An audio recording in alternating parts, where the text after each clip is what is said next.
State में इनकी सरकार नहीं है, उस स्टेट में जाके ये कहते हैं कि फलाना विकास हो जाएगा, ये हो जाएगा, वो हो जाएगा। जहाँ इनकी सरकार है वहाँ का हिसाब नहीं देते हैं ये।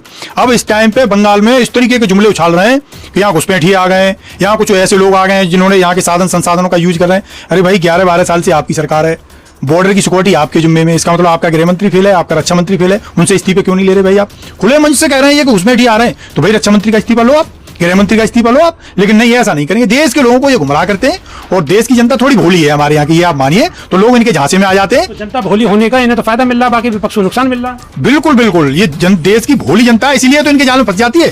केरल में चले जाइए, पढ़े लिखे लोग हैं, इनकी वहां दाल नहीं गल रही है आज तक। जो ने क्या क्या वहां फर्क फैलाने की कोशिश करी है, लेकिन केरल में आज तक इनकी दाल नहीं गल रही है। तो समझिए, जो थोड़े नादान लोग हैं, जो थोड़े कम पढ़े लिखे लोग हैं, जिनकी समझदारी थोड़ी अव्वल दर्जे की नहीं है, उन लोगों को ये झांसे में ले लेते हैं। देश तो पैसा था ना, तो पैसा तो उन्होंने लूटा। पैसा बेशक लूटा, लेकिन देश की जो एकता अखंडता है उसको नहीं लूट पाए।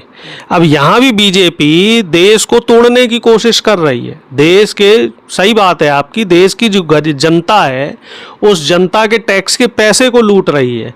लेकिन एक चीज आप जान लीजिए कि पाप का अंत होता जरूर है, थोड़ा देर सवेर होगा, लेकिन मुझे पूरा भरोसा है कि बीजेपी के जो पाप का घड़ा है वो अब जल्द फूटेगा। पाप का घड़ा फूटेगा शादाब जी? बिल्कुल फूटेगा। और देखिए, लोगों के सामने मोदी जी की बहुत सारी सच्चाई आ रही है। जब पिछले समय में कई राज्यों में चुनाव थे तो हर राज्य में मोदी जी जाकर के ये कहते थे, बल्कि लोग तो उनको महामानव इसीलिए बोलते हैं क्योंकि वो गणित गुणा सब बदल देते हैं, वो रडार बदल देते हैं, वो ऑक्सीजन बदल देते हैं, सिस्टम बदल देते हैं, यहाँ तक कि आत्मा परमात्मा बदल देते हैं। कहने को ही तो बदल देते हैं, हकीकत में थोड़ी बदल पाते हैं। हाँ, तो रडार बदल कौन सकता है? इतने बड़े साइंटिस्ट हमारे देश को मिले हैं, प्रधानमंत्री थोड़ी मिला हमारे देश को, तो साइंटिस्ट मिला है। हमारे देश ने प्रधानमंत्री थोड़ी चुना है, आध्यात्मिक गुरु चुना है। हमारे देश ने प्रधानमंत्री थोड़ी चुना है, एक आत्मा चुनी है, और वो भी ऐसी आत्मा जो कि तुरंत एकदम अवतरित हुई है।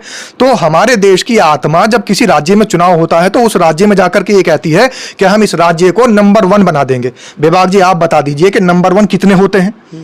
नंबर 1 के बाद नंबर 2 आता है, लेकिन आज तक मोदी जी का नंबर 1 के बाद में नंबर 2 नहीं आया। बंगाल में गए, वहां कह रहे हैं कि बंगाल को हम नंबर 1 राज्य बना देंगे इस देश का। फिर उसके बाद असम में गए तो कह रहे हैं असम को इस देश का नंबर 1 राज्य बना देंगे। भी जनता भी तो ऐसी है, जहां ये 20-20 साल से हैं, उन्हें देख ले जनता कि भाई वो नंबर 1 बना या नहीं बना। तो जनता भी तो कहीं ना कहीं सवाल तो यही है, जनता को भी ये सोचना चाहिए कि नंबर 1 तो एक ही होता है, ये इतने सारे कैसे हो जाएंगे? पश्चिम बंगाल में जाकर के उसको नंबर 1 बना रहे हैं, असम में जाकर के वहां पे भी नंबर 1 राज्य बना रहे हैं, राजस्थान में गए थे वहां नंबर 1 राज्य बना करके आए थे, और इससे पहले बिहार में चुनाव था तो वहां पर भी नंबर 1 राज्य बना करके आए थे। पांडिचेरी में गए हैं तो वहां पर भी नंबर 1 राज्य उसको बना रहे हैं इस देश का।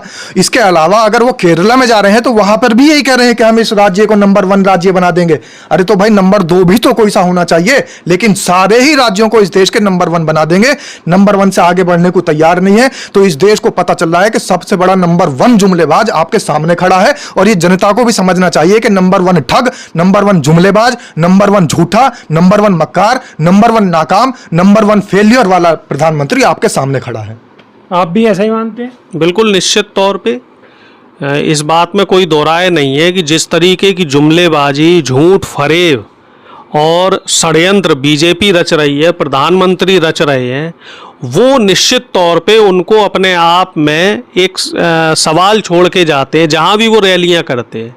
और एक चीज़ आप बिल्कुल शादाब जी की बात के आगे मैं बात जोड़ूंगा कि नंबर 1 तो इनके लिए गुजरात ही रहेगा, क्योंकि जिस राज्य में इनकी सरकार आ जाती है तो वहाँ से इन्वेस्टमेंट उठा के ये गुजरात में ले आते हैं। महाराष्ट्र में सरकार थी, महाराष्ट्र की तमाम जो कंपनियां हैं वो गुजरात में लेके आए। मध्य प्रदेश में सरकार बनी तो मध्य प्रदेश से जो इंफ्रास्ट्रक्चर जो मध्य प्रदेश में डेवलप होना चाहिए था वो गुजरात में हुआ। यूपी में इनकी सरकार बनी तो अब देखिए इस कदर कि यूपी में जितने भी काम हो रहे हैं वो सारी गुजराती कंपनियाँ कर रही हैं। तो सिर्फ गुजरात को फ़ायदा दे रहे हैं ये, और बाकी नंबर 1 का तमगा ये पूरी दुनिया में, पूरे जो राज्य हैं हमारे 28-29 राज्य, उनको तमगा पकड़ा देते हैं जाके कि तुम नंबर 1 बनोगे, लेकिन बन कोई नहीं पा रहा है नंबर 1। जो जिस स्टेट में इनकी सरकार नहीं है उस स्टेट में जाके ये कहते हैं कि फलाना विकास हो जाएगा, ये हो जाएगा, वो हो जाएगा। जहाँ इनकी सरकार है वहाँ का हिसाब नहीं देते हैं ये। अब इस टाइम पे बंगाल में इस तरीके के जुमले उछाल रहे हैं कि यहाँ घुसपैठिए आ गए हैं, यहाँ कुछ ऐसे लोग आ गए हैं जिन्होंने यहाँ के साधन संसाधनों का यूज कर रहे हैं। अरे भाई 11-12 साल से आपकी सरकार है, बॉर्डर की सिक्योरिटी आपके जिम्मे में, इसका मतलब आपका गृह मंत्री फेल है, आपका रक्षा मंत्री फेल है, उनसे इस्तीफे क्यों नहीं ले रहे भाई? आप खुले मंच से कह रहे हैं ये कि घुसपैठी आ रहे हैं, तो भाई रक्षा मंत्री का इस्तीफा लो आप, गृह मंत्री का इस्तीफा लो आप। लेकिन नहीं, ऐसा नहीं करेंगे। देश के लोगों को ये गुमराह करते हैं, और देश की जनता थोड़ी भोली है हमारे यहाँ की, ये आप मानिए, तो लोग इनके झांसे में आ जाते हैं। तो जनता भोली होने का इन्हें तो फायदा मिल रहा, बाकी विपक्ष को नुकसान मिल रहा। बिल्कुल बिल्कुल, ये देश की भोली जनता है, इसीलिए तो इनके जाल में फंस जाती है। केरल में चले जाइए, पढ़े लिखे लोग हैं, इनकी वहाँ दाल नहीं गल रही है आज तक। जाने क्या क्या वहाँ फरेब फैलाने की कोशिश करी है, लेकिन केरल में आज तक इनकी दाल नहीं गल रही है। तो समझिए, जो थोड़े नादान लोग हैं, जो थोड़े कम पढ़े लिखे लोग हैं, जिनकी समझदारी थोड़ी अव्वल दर्जे की नहीं है, उन लोगों को ये झांसे में ले लेते हैं। तो आप ये जान लीजिए, अब धीरे धीरे इनके चेहरे से नकाब उठ रहा है। और अभी जो ये युद्ध चल रहा है, इसने तो बिल्कुल ही एक्सपोजर कर दिया। वो इस तरह से कर दिया कि जानबूझ के इन्होंने एक ऐसा पट्टा डलवा लिया अपने गले में, इजराइल जाके उस पट्टे को विश्व का कोई नेता नहीं डलवाना चाहता, लेकिन ये खुशी खुशी उस पट्टे को इजराइल से डलवा के चले आए। तो अब आप ये जान लिए, देश के लोग जान रहे हैं कि इन्होंने क्यों पट्टा डलवाया था, इनकी क्या मजबूरी थी। तो अब इनको जितनी जल्दी हो सकेगा, देखना देश के लोग इनसे निजात पाने के लिए तत्पर तैयार खड़े हैं। लोग तैयार खड़े हैं इनसे छुटकारा पाने के लिए। आप इन लोगों की बातों को किस तरीके से समझते हैं और देखते हैं, कमेंट के माध्यम से अपनी राय जरूर रखें।